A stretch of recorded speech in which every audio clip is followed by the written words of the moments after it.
അസ്സലാമു അലൈക്കും വറഹ്മത്തുള്ളാഹി തആല വബറകാതുഹു. അല്ലാഹുമ്മ സ്വല്ലി അലാ സയ്യിദിനാ മുഹമ്മദിനിൽ ഫാത്തിഹി ലിമാ ഉഗ്ലിഖ് വൽ ഖാതിമി ലിമാ സബഖ് നാസിറിൽ ഹഖ് ബിൽ ഹഖ് വൽ ഹാദി ഇലാ സിറാത്തിക്കൽ മുസ്തഖീം വഅലാ ആലിഹി ഹഖ ഖദ്രിഹി വമിഖ്ദാരിഹിൽ അദീം. എന്തെല്ലാവരും വിശേഷം? റാഹത്തല്ലേ? അൽഹംദുലില്ലാ. അങ്ങനെ നമ്മൾ കടന്നു പോയിക്കൊണ്ടിരിക്കുന്നത് പുണ്യ റബീഇൻ്റെ ദിവസങ്ങളിലൂടെയാണല്ലേ, അതിൻ്റെ പുണ്യ രാവുകളിലൂടെയാണ്. അള്ളാഹു കബൂലാക്കട്ടെ. അള്ളാഹു ഒരുപാട് സ്വലാത്തുകൾ ഈ പുണ്യ റബീഇൽ അള്ളാഹുവിൻ്റെ ഹബീബ് സല്ലല്ലാഹു അലൈഹി വസല്ലമ തങ്ങൾക്ക് ഹദിയ ചെല്ലാൻ, ചൊല്ലി ഹദിയ ചെയ്യാനുള്ള തൗഫീഖ് നമുക്ക് നൽകി അനുഗ്രഹിക്കട്ടെ. ആമീൻ. ഇൻഷാ അല്ലാഹ് ഈ വീഡിയോയിലൂടെ നിങ്ങളുമായിട്ട് ഷെയർ ചെയ്യുന്നത് സ്വലാത്തു ദവാമി എന്ന പേരിൽ പ്രസിദ്ധമായിട്ടുള്ള ഒരു അത്ഭുത സ്വലാത്താണ്. നിങ്ങൾ തമ്പനയിൽ കണ്ടതുപോലെ തന്നെ, ടൈറ്റിൽ കണ്ടതുപോലെ തന്നെ ഒരുപാട് എഫക്റ്റീവായിട്ടുള്ള, ഒരുപാട് തരത്തിൽ നമുക്ക് ദുനിയാവിലും ആഖിറത്തിലും ഉപകരിക്കുന്ന, അതിലൊക്കെ ഉപരി അള്ളാഹിൻ്റെ ഹബീബ് സല്ലല്ലാഹു അലൈഹി വസല്ലമ തങ്ങളിലേക്ക് നമ്മളെ കൂടുതൽ ക്ലോസ് ആക്കുന്ന, അടുപ്പിക്കുന്ന ഒരു അത്ഭുത സ്വലാത്ത്. ഇൻഷാ അല്ലാഹ് എന്താണെങ്കിലും നമുക്ക് ആ ഒരു സ്വലാത്തിനെ കുറിച്ച് പരിചയപ്പെടാം.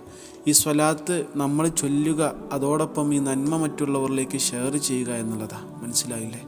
ജീവിതത്തിലേക്ക് ഒരു പ്രാവശ്യമെങ്കിലും അതോടൊപ്പം ഈ പുണ്യ റബീഇലെ ഓരോ ദിവസം നമുക്ക് പതിവാക്കാൻ കഴിഞ്ഞാൽ ഇതൊക്കെ വലിയൊരു ഭാഗ്യമായിരിക്കും, വലിയൊരു ഗുണമായിരിക്കും.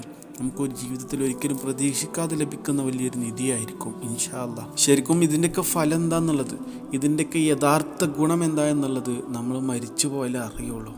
അപ്പോൾ നമ്മൾ ഖേദിച്ചിട്ട് കാര്യം ഉണ്ടാവില്ല. പഠിച്ചോനെ ആ സ്വലാത്ത് കുറച്ചുകൂടെ ചൊല്ലിയാൽ മതിയായിരുന്നു, പഠിച്ചോനെ ആ സ്വലാത്ത് എൻ്റെ ലൈഫിൽ നിത്യമാക്കിയാൽ മതിയായിരുന്നു എന്നൊക്കെ ആലോചിക്കുന്നൊരു ടൈം വരും. അപ്പോൾ ഒരിക്കലും നമ്മളാരും ആ ഒരു സമയത്തേക്ക് വെയിറ്റ് ചെയ്യാണ്ട് നമുക്ക് ഇപ്പോൾ ഉള്ള ഈ ഒരു സമയം നമ്മൾ പരമാവധി നമ്മൾ യൂസ് ചെയ്യുക എന്നുള്ളതാണ്. അള്ളാഹു തൗഫീഖ് നൽകട്ടെ, അതാണ് പ്രധാനം. ആഗ്രഹിച്ചിട്ട് കാര്യമില്ലല്ലോ, പടച്ചോൻ്റെ തൗഫീഖ് വേണ്ടേ? ആ ഒരു തൗഫീഖ് പടച്ച റബ്ബ് നമുക്ക് നൽകട്ടെ. ആമീൻ. എന്താണെങ്കിലും സ്വലാത്തു ദവാമി എന്ന പേരിൽ പ്രസിദ്ധമായിട്ടുള്ള ഈ ഒരു സ്വലാത്ത് നമ്മുടെ ഈ ഒരു ചാനലിലൂടെ നമ്മൾ പരിചയപ്പെടുത്തിയ സ്വലാത്ത് തന്നെയാണ്. ഒരുപാട് വലിയ ഫലങ്ങളുള്ള സ്വലാത്താണ്. മഹാന്മാരൊക്കെ പതിവാക്കിയിരുന്ന ഒരു സ്വലാത്താണ്. മനസ്സിലായില്ലേ? അമൂല്യ സിദ്ധികളുള്ള ഒരു സ്വലാത്ത്, അതാണ് സ്വലാത്തു ദവാമി. ഇത് പതിവായിട്ട് നമ്മൾ ചൊല്ലുകയാണെങ്കിൽ നമ്മുടെ ജീവിതത്തിൽ സന്തോഷവും സമാധാനവും എല്ലാ തരത്തിലുള്ള സന്തോഷപരമായിട്ടുള്ള മുഹൂർത്തങ്ങളും ദുനിയാവിലും ആഖിറത്തിലും നമുക്ക് എല്ലാ രീതിക്കുള്ള വിജയവും ഒക്കെ ലഭിക്കുന്നതാണ്. മഹാന്മാരായിട്ടുള്ള മിക്ക ഔലിയാക്കന്മാരും പണ്ഡിതന്മാരും എല്ലാ നിസ്കാരങ്ങൾക്കും ശേഷമൊക്കെ പതിവാക്കി ചൊല്ലാറുണ്ടായിരുന്ന ഒരു സ്വലാത്താണ് സ്വലാത്തു ദവാമി.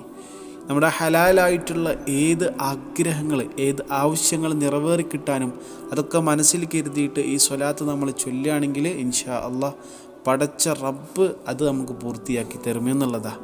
ഇങ്ങനെയൊക്കെ പലവിധ ഗുണങ്ങളും ഫലങ്ങളും ഉൾക്കൊള്ളുന്ന സ്വലാത്ത്, അതാണ് സ്വലാത്തു ദവാമി.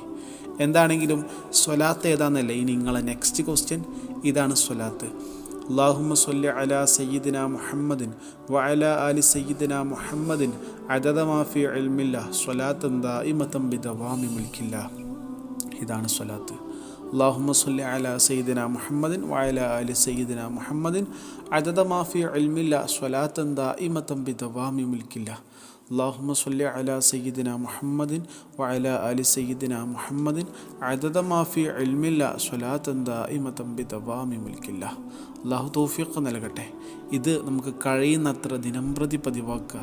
ഇതിനോടൊപ്പം നമ്മൾ ഈ ഒരു നന്മ മറ്റുള്ളവരിലേക്ക് ഷെയർ ചെയ്യുക. ഇൻഷാ അല്ലാഹ്. അസ്സലാമു അലൈക്കും വറഹ്മത്തുള്ളാഹി.